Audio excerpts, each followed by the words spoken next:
곽정은 황용이 목염자의 손을 잡고 객점으로 들어오는 것을 보고 의아한 생각이 들었으나 일단 먼저 궁금한 것부터 물어보았다.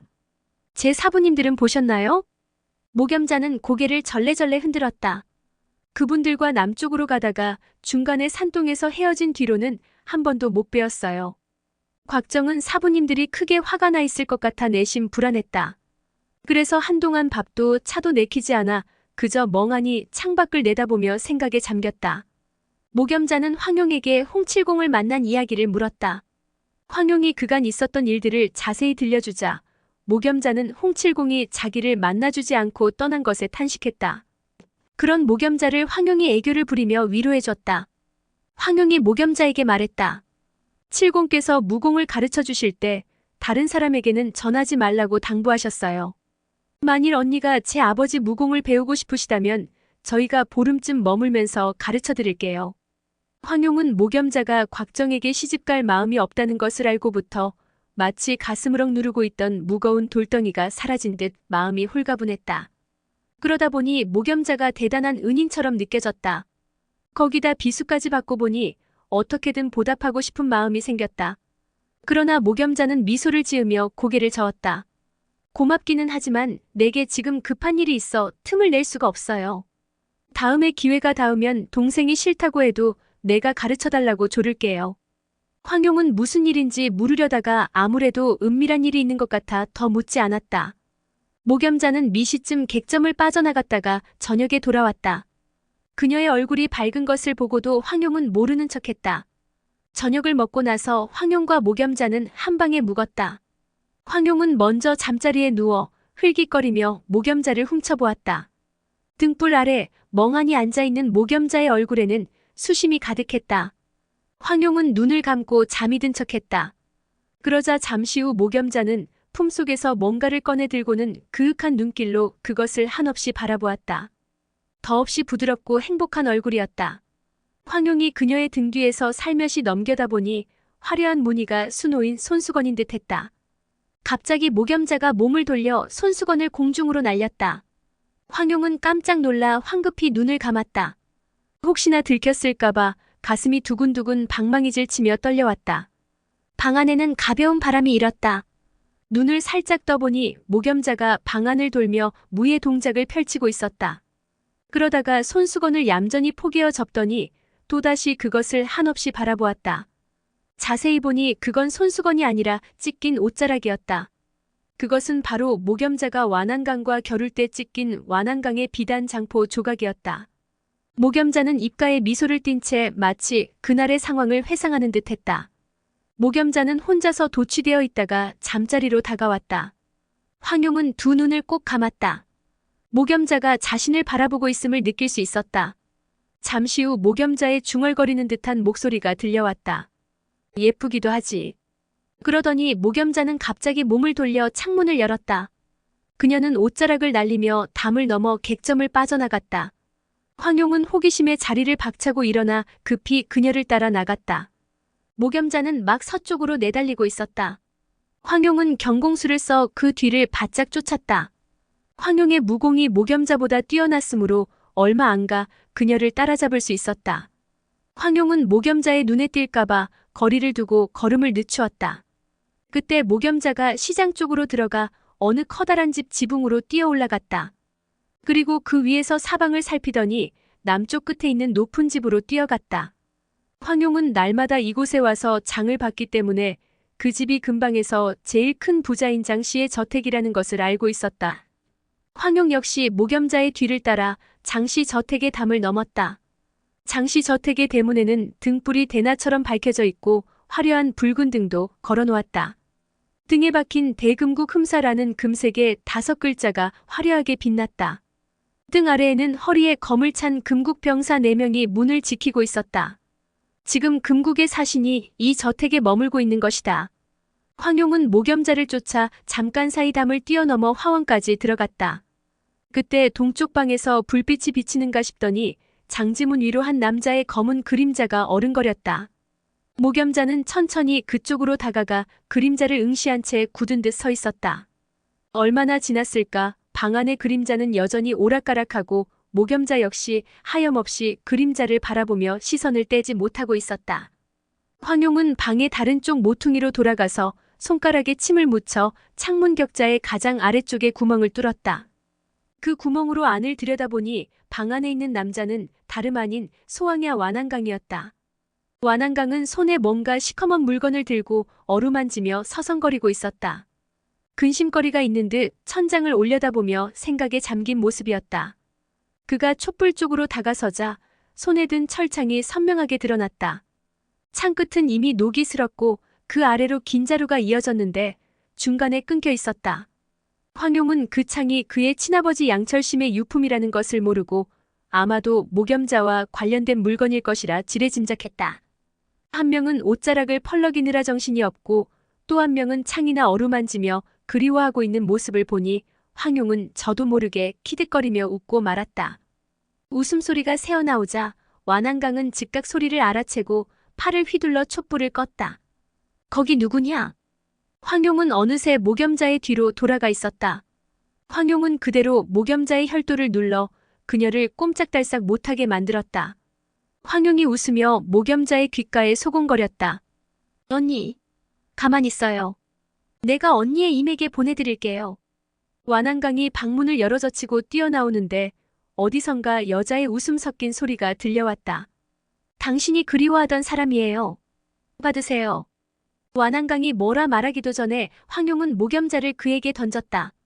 완한강이 얼떨결에 모겸자를 받아들고 어찌할 바를 모르고 있는 사이 황용은 이미 담을 뛰어넘고 있었다. 언니, 어떻게 보답할래요? 황용의 웃음소리가 멀어져가는 사이 품에 안겨있던 모겸자는 이미 완한강의 팔에서 빠져나갔다. 잠시 움직임을 봉하려고 혈도를 짚었을 뿐 힘을 쓰지 않은 탓에 모겸자의 혈도가 금방 풀린 것이다. 완한강은 경황이 없는 중에도 혹시 자기를 해칠까봐 몇 걸음 물러서며 누구냐고 물었다. 그러자 모겸자가 낮은 목소리로 물었다. 저를 기억하시겠습니까? 완한강은 그 목소리를 듣고 상대가 모겸자라는 것을 알아차렸다. 아니 당신은? 그래요. 저예요. 누구와 함께 온 것이요? 짓궂은 친구와 함께 온 모양이에요. 저도 모르는 사이에 몰래 뒤를 밟아왔군요. 완한강은 방으로 들어가 촛불을 밝혔다. 들어오시오. 방으로 따라 들어가 의자에 앉은 모겸자는 고개를 숙인 채 말이 없었다. 그녀는 가슴이 뛰어 터질 것만 같았다. 완한강은 촛불 아래에서 놀라고 기꺼워하는 듯한 그녀의 얼굴을 바라보았다. 하얀 얼굴에 붉은 홍조가 살포시 떠오른 소녀의 자태가 무척 사랑스러웠다. 완한강은 저도 모르게 가슴이 뛰는 것을 느끼며 부드럽게 물었다. 늦은 밤에 어찌 나를 찾아왔소? 모겸자는 고개를 숙인 채 대답이 없었다. 문득 완한강은 친부모의 끔찍한 일이 떠오르면서 그녀에 대한 애틋함이 피어올랐다. 당신 아버지가 돌아가셨으니 앞으로 내 집에서 살도록 하시오. 내 친누이처럼 대할 것이오. 그러자 모겸자가 낮지만 단호한 목소리로 말했다. 저는 아버지의 수양딸이에요. 그 말에 완한강은 정신이 번쩍 들었다. 아, 그렇지. 우리는 혈연으로는 아무런 관계가 없지요. 완한강은 손을 뻗어 그녀의 오른손을 잡으며 미소를 지었다. 모겸자의 얼굴이 온통 발갛게 달아올라 살짝 손을 빼보려 했지만 빠지지 않았다. 할 수 없이 완한강에게 손을 맡긴 채 고개를 더욱 깊숙이 파묻었다. 완한강의 가슴에 한바탕 파도가 일었다. 이번에는 왼손을 뻗어 그녀의 어깨를 감싸 안고 귓가에 속삭였다. 세 번째 안아보는군요. 여기는 우리 둘뿐, 옆에는 아무도 없어요. 모겸자는 그저 응하고 콧소리로 대답했다. 가슴 깊이 느껴지는 이런 달콤함은 태어나 처음으로 겪는 것이었다. 완한강은 그녀의 몸에서 풍기는 은은한 소녀의 향기에 취한 듯했다. 게다가 부드러운 몸의 떨림에 정신을 잃을 지경이었다. 나를 어떻게 찾았지요? 영경에서부터 줄곧 따라왔어요. 밤마다 창에 비친 그림자를 보면서도 감히 들어갈 수 없었어요. 완한강은 그녀의 깊은 정에 크게 감동했다. 고개를 숙여 그녀의 볼에 입을 맞추는데 입술에 닿은 부분이 마치 불덩이처럼 뜨거웠다. 순식간에 정열이 끓어올라 그녀를 부서져라 꼭 껴안고 길고 긴 입맞춤을 나누었다. 모겸자가 떨리는 목소리로 말했다. 저를 버리지 마세요. 완한강은 그녀를 품에 안고 천천히 머리를 쓰다듬었다. 걱정 마오. 나는 영원히 당신의 사람이고 당신도 영원히 내 것이오. 목염자는 기쁨으로 가슴이 벅찼다. 고개를 들어 완한강의 두 눈을 바라보며 고개를 끄덕였다. 완한강은 그녀의 발그레한 두 볼과 파르르 떨리는 눈꺼풀이 견딜 수 없이 사랑스러웠다. 그는 촛불을 불어 꺼버리고는 그녀를 번쩍 안고서 침상으로 갔다. 침상에 그녀를 누이고 왼손으로 어루만지며 오른손으로 그녀의 옷깃을 헤쳤다. 목염자는 거의 정신을 잃고 있다가 완한강의 뜨거운 손이 살갗에 닿자 화들짝 놀라 그의 품을 빠져나왔다. 이러시면 안 돼요. 제가 비록 강호를 떠도는 보잘것없는 계집애지만 아무렇게나 살지는 않아요. 진심으로 저를 사랑하신다면 저를 소중하게 생각해주세요. 나중에 화촉을 밝히고 신방을 꾸미게 되면 그때 당신 뜻대로 하세요. 하지만 오늘 저를 가지시겠다면 저는 죽어버릴 거예요. 목염자의 목소리는 낮았지만 굳은 결의만은 의심할 여지가 없었다. 화내지 말아요. 내가 잘못했어요. 완한강은 침상에서 내려와 다시 촛불을 밝혔다. 목염자는 그가 사과하는 말을 듣고 곧 마음이 누그러졌다. 저는 이만부 우가촌에 있는 아버지의 옛집에 가서 기다리고 있을게요. 언제든 사람을 보내 정식으로 불러주세요. 그녀는 잠시 숨을 고르고 나서 단호하게 말을 이었다. 평생 오지 않아도 저는 죽는 날까지 기다릴 거예요. 완한강이 알겠다고 답하자 그녀는 살포시 웃으며 몸을 돌려 문을 나섰다. 완한강이 기다리라고 소리쳤지만 목염자는 고개를 돌려 손을 흔들고는 이내 가버렸다. 그녀가 담을 넘어 사라지는 뒷모습을 바라보며 완한강은 멀거니 서 있었다. 미풍에 나뭇잎이 살랑거리고 하늘에는 별이 빛나고 있었다. 완한강은 침상에 누워 이리저리 뒤척이며 늦도록 잠을 이룰 수가 없었다. 밤은 새벽으로 흐르며 천천히 깊어만 갔다. 황용은 객점으로 돌아와 잠자리에 들었다. 좋은 일을 했다고 생각하니 마음이 그렇게 편할 수 없었다. 황용은 오랜만에 달콤한 잠에 빠져들었다. 다음 날 아침 황용은 곽정에게 어젯밤 일을 이야기했다. 곽정은 목염자와의 일 때문에 계속 신경이 쓰이던 터에 두 사람 사이에 정분이 싹 텄다는 말에 너무나 기뻤다. 이렇게 된 이상 구척이와 강남육계도 더 이상 목염자를 아내로 맞이하라고 요구할 수는 없을 것이다. 두 사람은 객점에서 이런저런 이야기를 나누며 점심을 먹었다. 그때까지도 목염자는 돌아오지 않았다. 기다릴 필요 없으니 우리 먼저 가요.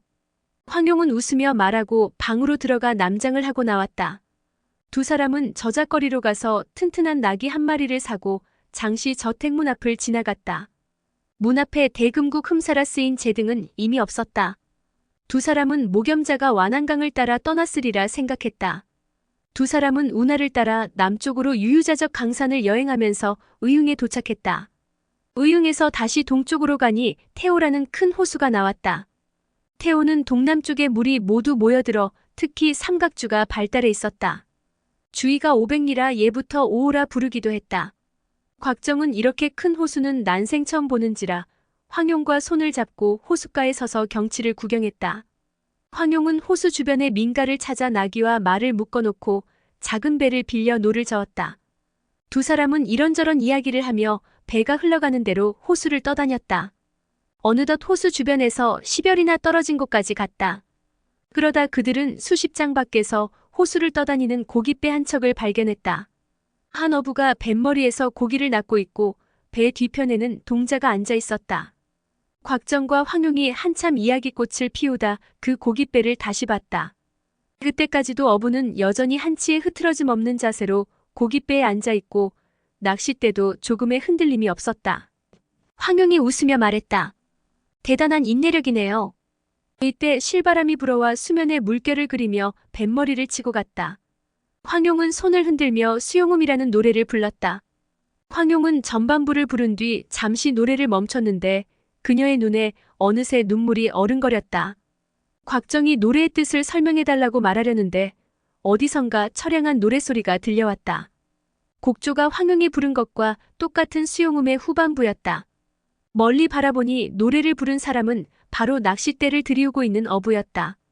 노랫소리는 점점 격앙되어 기계가 넘쳤다. 황용은 노랫소리를 듣고 멍하니 넋이 나갔다.